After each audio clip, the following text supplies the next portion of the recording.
This Lent, we've been examining what a blessed life looks like, how we are blessed, and how we can be a blessing.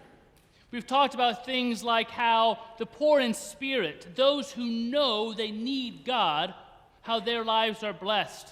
And blessed are those who mourn, those whose lives are defined by the love of God and love of neighbor, and so they grieve the pain and injury that is so much a part of this world.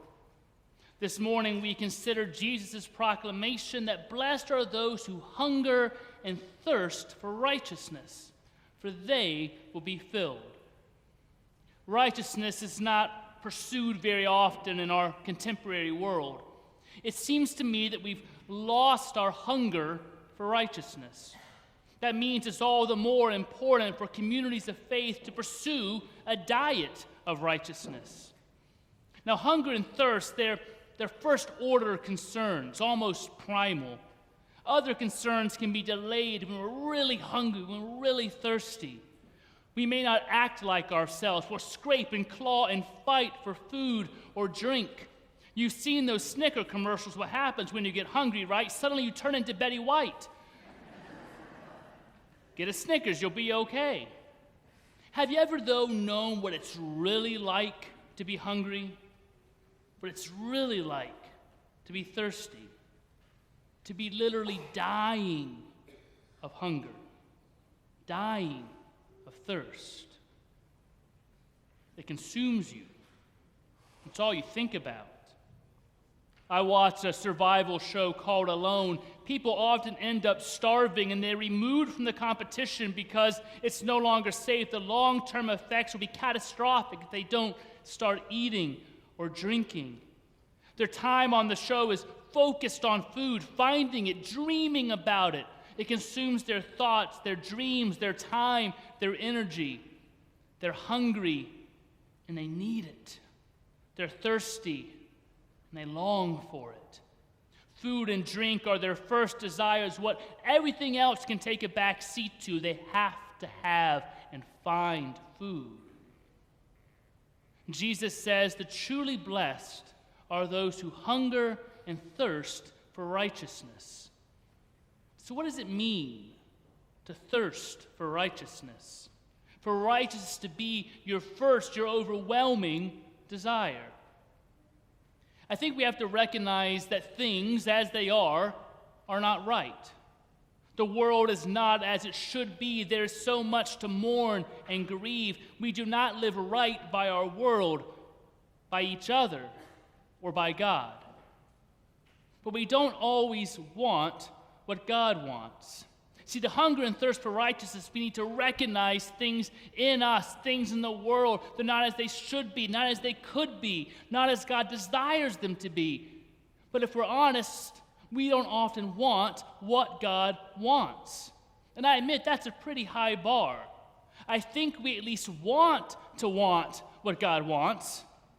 And when we do, we hunger for things to be different. We see the pain and the injustice and the unfairness, and we long with every ounce of our being, why can't this be made right? Why is this still happening? Why did this happen in the first place? We were in Greece and traveling through some small towns with a guy named George, and he told us about some of the atrocities that happened in World War II. Greece has two national holidays. One is their kind of Greek Independence Day, when they kind of started the fight to be an independent nation. Their second holiday is in the fall. It's when they started their resistance against the Nazis and said, nope, we're not doing this.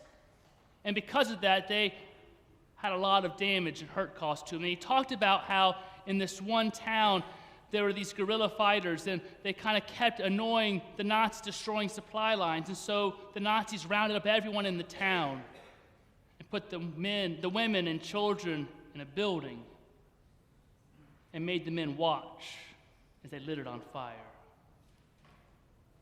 And it makes me angry, and it hurts. It's like, why can't we stop doing that? That's not just 1940.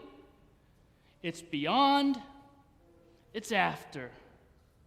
Why? And you hunger with every ounce of your being. Can't we do better? Last fall, I went to India and visited the Gandhi Museum. I learned a lot more about him and his hunger and thirst for righteousness. In 1882, the British government, who controlled India through colonization, implemented the SALT Act.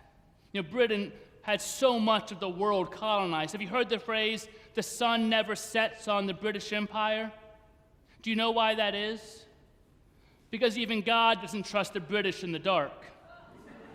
I heard that when I was in Ireland last summer. So they implemented the SALT Act, which prohibited Indians from collecting or selling salt, forcing them to buy salt from the British instead. The Indians were forced to incur this heavy salt tax charged by British sellers, especially since salt was such a staple in their diet. Apparently the British didn't learn with that whole tea tax thing they tried over here. To protest this law decades later, Gandhi declared resistance to the SALT Act and started a campaign of mass civil disobedience, or satyagraha. Satyagraha is literally defined as truth force and was the main ideology in Gandhi's quest and fight for India's independence. To Gandhi, satyagraha was a political tool that went beyond quiet resistance and was an active act of non-cooperation and protest. Gandhi's concept of satyagraha has three factors: truth, nonviolence, and self-suffering. Using these three factors, Gandhi abstained from anything that harmed his opponent while continuing to work towards his goals and the future of India. Gandhi decided to focus on salt because it was a daily necessity for most Indians, and the salt tax had hurt all of them immensely. He also felt it was a common factor that united the Muslims and Hindus together to revolt against the British by fighting for something that impacted both groups. Thus, the idea of the Salt March began. In 1930, Gandhi and 79 of his followers began a 241-mile march toward the coastal town of Dandi with the intention of producing salt. When he reached Dandi, he planned to work the salt flats on the beach, but the police had crushed the salt deposits into the mud. Nevertheless, he reached down and picked up a small lump of natural salt out of the mud as an act of defiance towards the British. Thousands of people in other coastal cities followed Gandhi by making salt on their own, disrupting the British's order. Some 60,000 people were arrested during this spree of civil disobedience, and many were beaten by the police. Gandhi was taken into custody on May 5th after he announced his intention to lead a peaceful raid on a government salt works at Dharasana. But even with their leader behind bars, his followers pressed on. On May 21st, some 2,500 marchers ignored warnings from police and made an unarmed advance on the Dharasana depot. American journalist Webb Miller was on the scene, and he wrote, "Suddenly, at a word of command, scores of native police rushed upon the advancing marchers and rained blows on their heads. Not one of the marchers even raised an arm to fend off the blows. They went down like 10 pins." The story spread around the world, marking a seismic shift in British and Indian relations and helped pave the path for India's future independence. And it greatly influenced Martin Luther King Jr. and the civil rights movement in our country. We'll have a chance to learn more about the U.S. civil rights movement and their hunger and thirst for righteousness next March when the church sponsors a civil rights tour to Atlanta and Alabama and Memphis.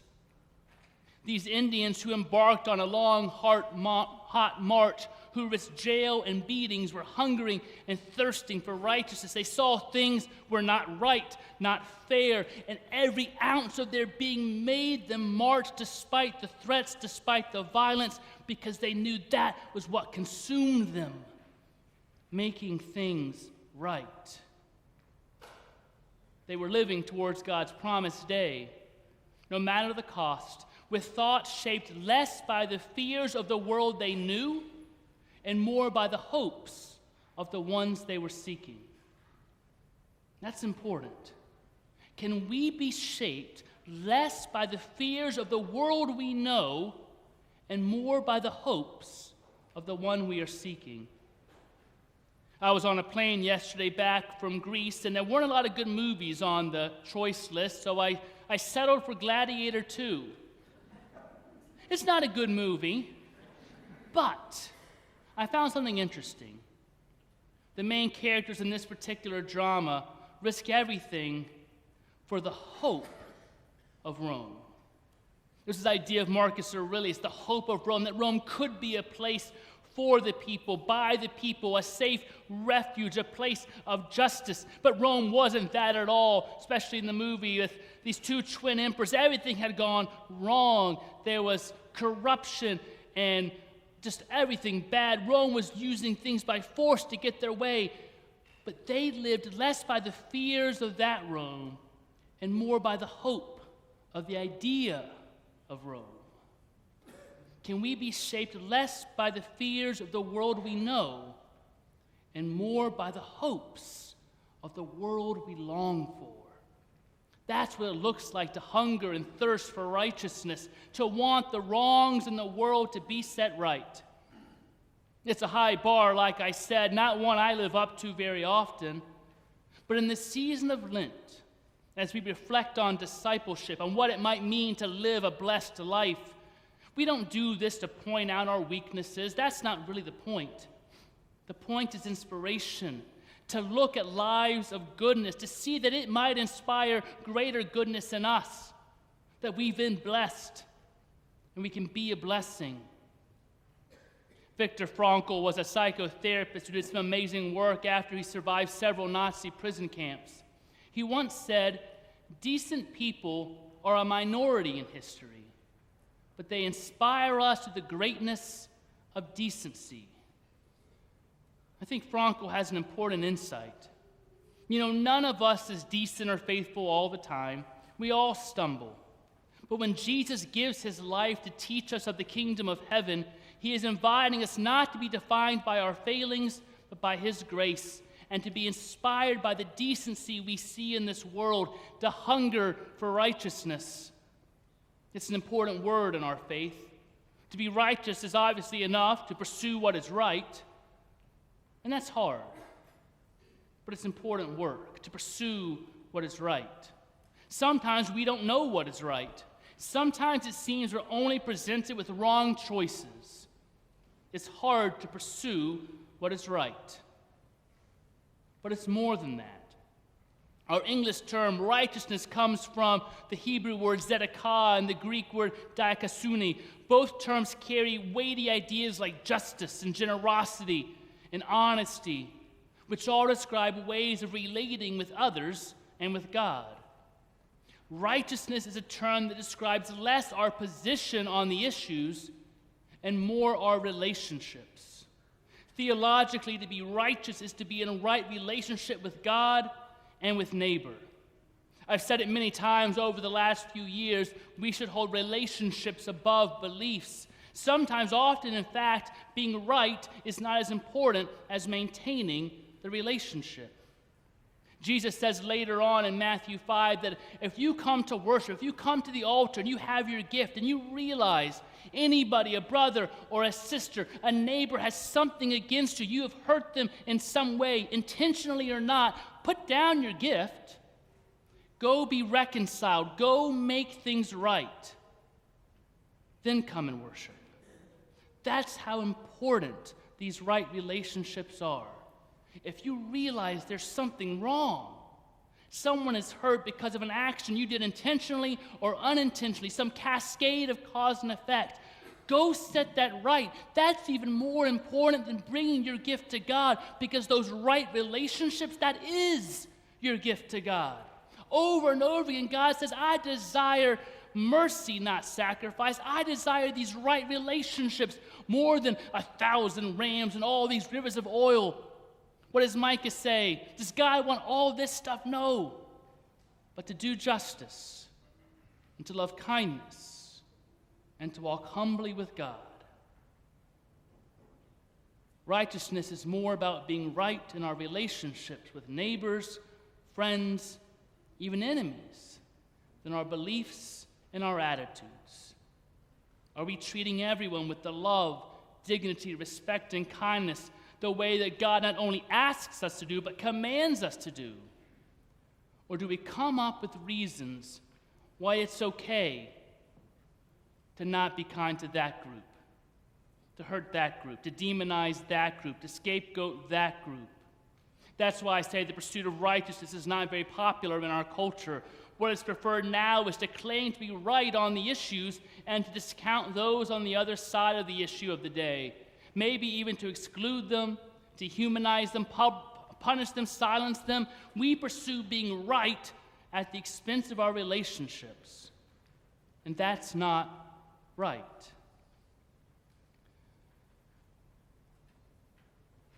It's tempting. It's tempting to settle for being right and divided. To be like, well, I don't care, they all hate me, or this group suffers. I'm right. I'm righteous. It's okay what I do as long as I meet this goal because it's the righteous way. And we convince ourselves what we're doing is fine because we're on the side of righteousness. But in doing so, we hurt so many people. And that is not righteous. Hungering for righteousness is an acquired taste. A hunger for relationships over right beliefs, that's hard to do. But when we're in right relationship with all of God's children, when those relationships are right, well, kindness and justice and humility, they'll just naturally be a part of it. So may we hunger for righteousness, because that's what will restore community and lead to a blessed life. So God invites you to this table with all your hunger, with all your thirst for God, for righteousness, for the hopes of the world we long, for the kingdom of heaven that Jesus has even right now at the door and knocking. Come to this table with all that hunger, all that thirst, all those hopes, because Christ is here. And Christ says, taste and see. Keep hungering, and you will be filled.